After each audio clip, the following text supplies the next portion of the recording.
Okay, As-Salam, it's long. You live with that K. We going to kick that K. So now, As-Salam, Al-Sufian.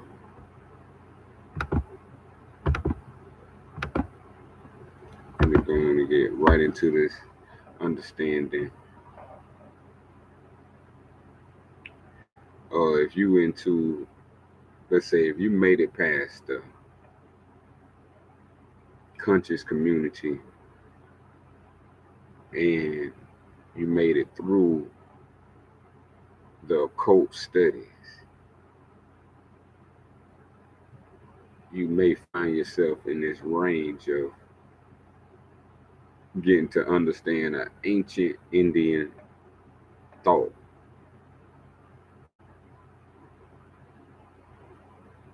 called Advaita Vedanta.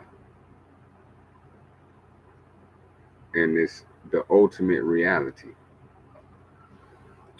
So once we get through all the rubbish from institutionalization, being mentally institutionalized by institutions, by their curriculums, their textbooks, their rules, their matter, their authority.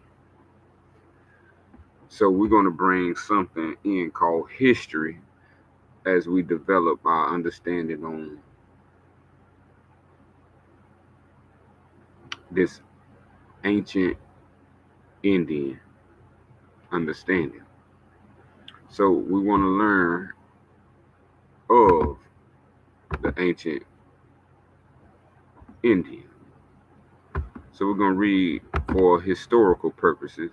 We're going to understand the keys of civilization was and is in the hands of the Asiatic nations, the Moorish, who were ancient Moabites and the founders of the holy city of Mecca, the Egyptians, who were the Hamathites and of a direct descendant of Mizraim, the Arabians, the seed of Hagar, Japanese, and Chinese.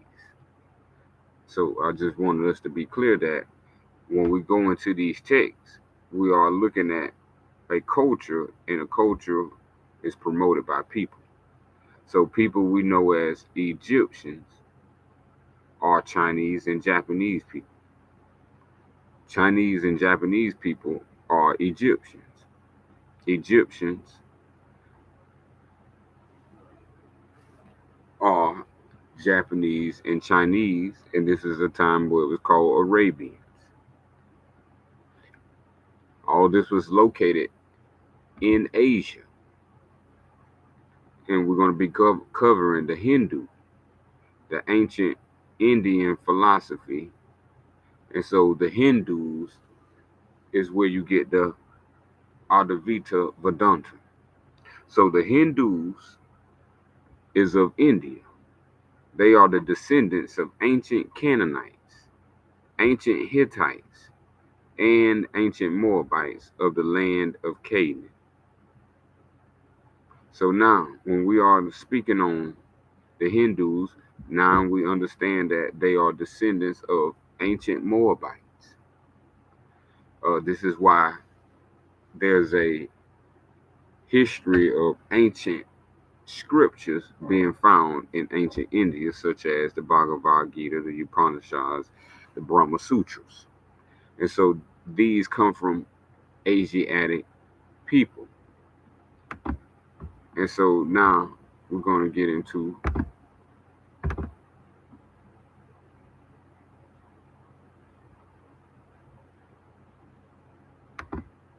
I didn't share my screen, did I? I sure enough didn't, huh?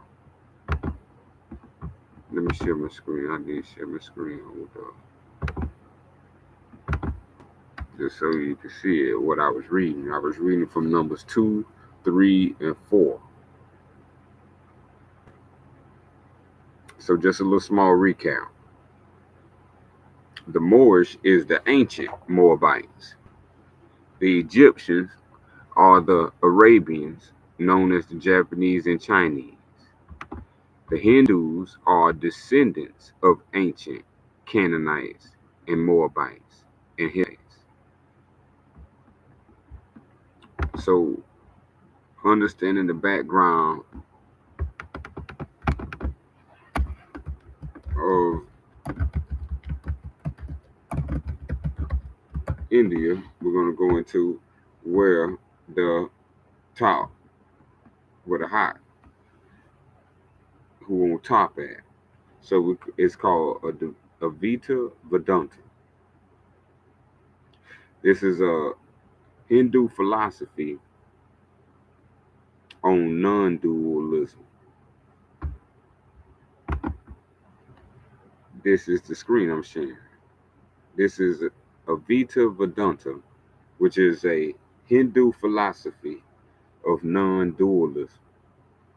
This Hindu philosophy emphasizes the ultimate oneness of reality. It posits that the individual self is identical to the universal reality, and that perceived differences and multiplicity are ultimately illusion. This philosophical system, primarily attributed to Shankara, seeks to liberate individuals from suffering by realizing this non-dual truth. And so I'm presenting what is called Al-Sufian, which is greater than the Advaita Vedanta and all ancient Indian philosophy dealing with absolute monism.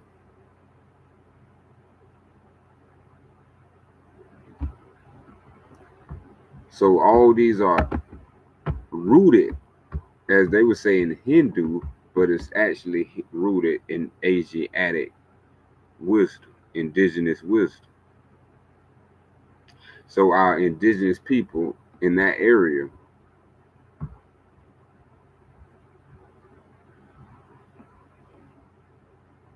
left a tradition behind that others came and renamed and reclassified. So this gives Hindus their own culture, philosophy, and beliefs.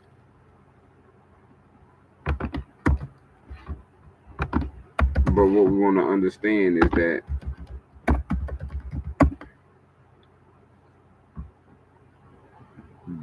the Vita Vedanta is not a religion, it's a philosophy.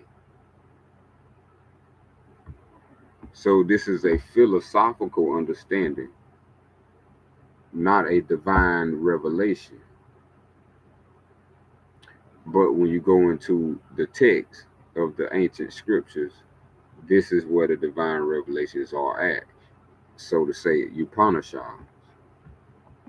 So Advaita Vedanta basically specifically goes into the Upanishadic thought of oneness and the reality of that oneness.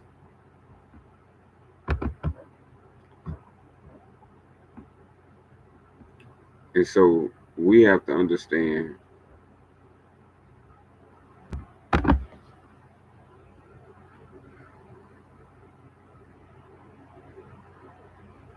that these teachings are not the teachings that are the oldest. They have a presence, but as time moves forward, all these teachings are now collected by others and weeded out as the best of the best. So now we have all the best of the best of the understanding.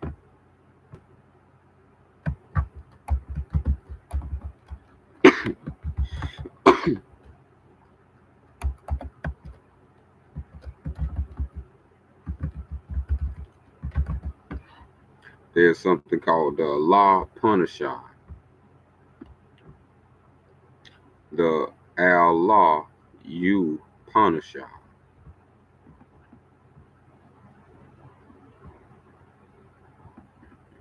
And it just shows the connection of Asiatic and Hindu So now we're going to go into our sacred pages of the Al-Sufian, and we're going to listen to what it tells us, the Hindu.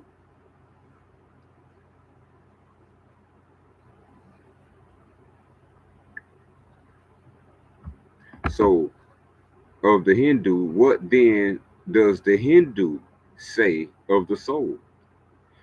The Hindus say only some men and women are born possessing a divine immortal soul they call a human.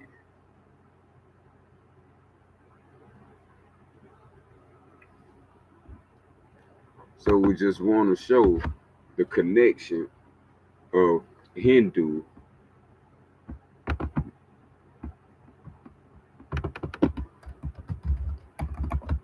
being in ancient India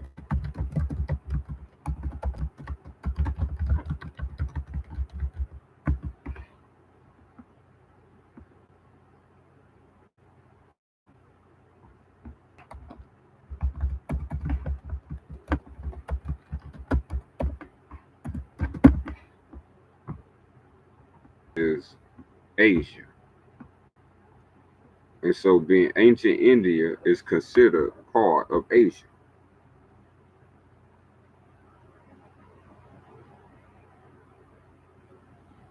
Now, all of Asia, before it became renamed,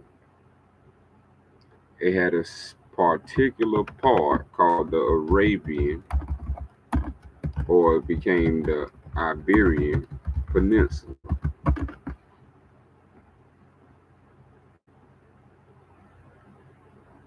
And you see the little green hyphen. So all that is considered Asia.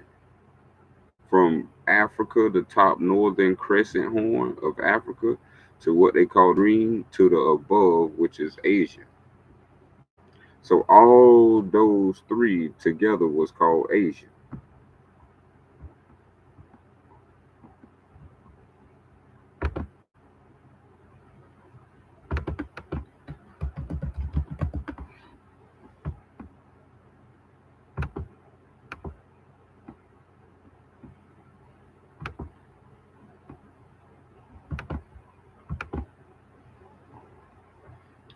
We have in our Al-Sufian, if not for the bee and the water, the great grass fields of Asia would be dust.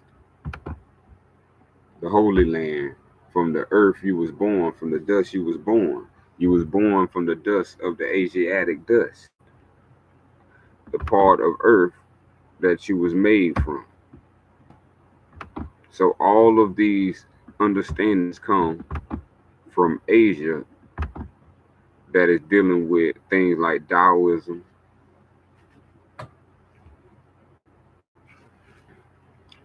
Hindu,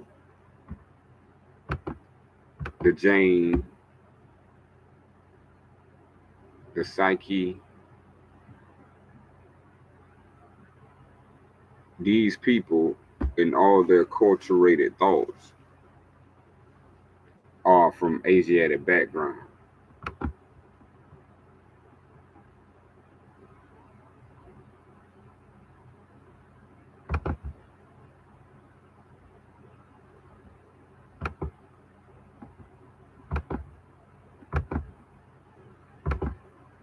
That was just some more. So now the beautiful thing, the Al Sufian, is that all religions, unlike other religions, all religions is not a part of their religion. But as in Al Sufian, all religions and all faiths are ultimately part of Islam. This is what Islam is. So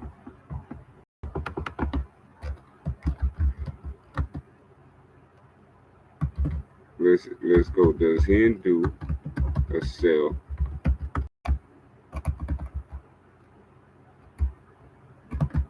is Hindu isn't all religions.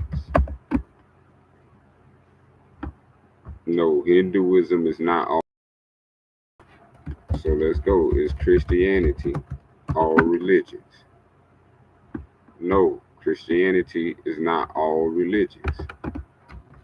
Judaism. Is Judaism all religions? No.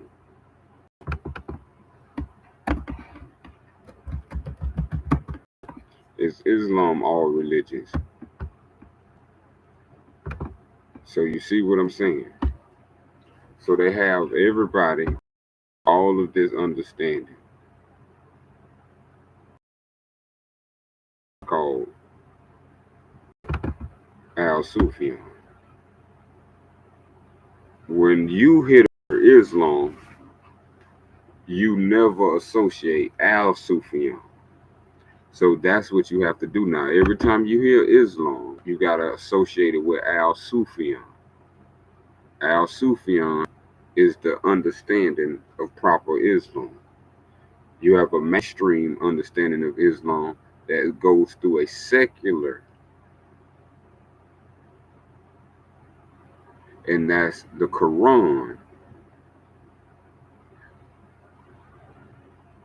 which is for the mainstream. So as we see, Al-Sufian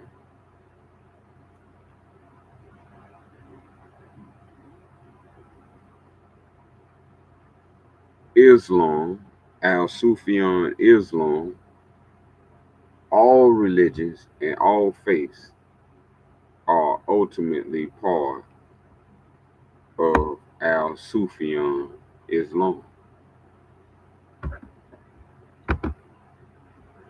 So,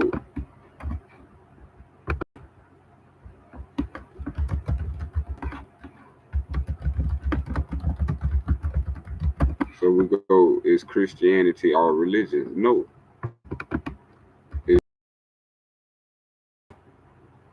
No.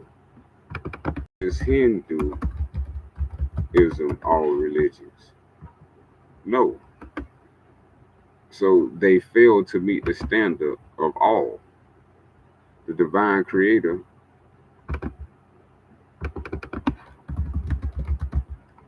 tells us anything that he does,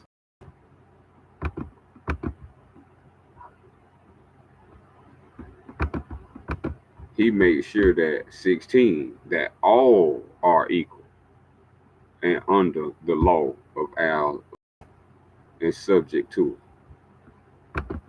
So this is why Al-Sufian is greater than the ancient Indian philosophy, because all the things you study in ancient Indian philosophy as the pure consciousness, what you study monad, what you study as God, what you study as divine or the middle nature, is all in Al-Sufian. All of their understandings, teachings,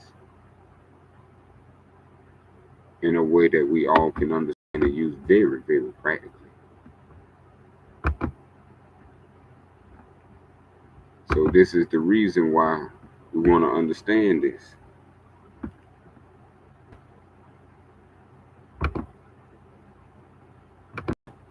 The way Al-Sufian Islam is the only way that accept all religions and all faiths as ultimately a part of itself, redefining the meaning of what the Creator is.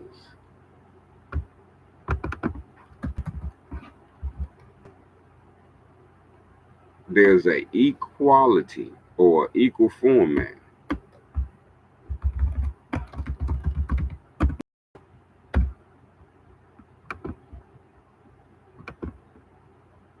that has to be found consistently throughout.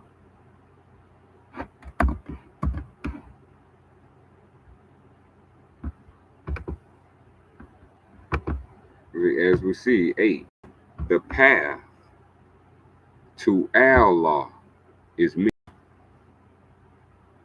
Number 7, Allah is all cultures and all peoples. So this is ancient indigenous thought. So what you call an Indian is an Al-Sufian. And so don't get left behind. Please understand that we all need to believe and know the knowledge of self.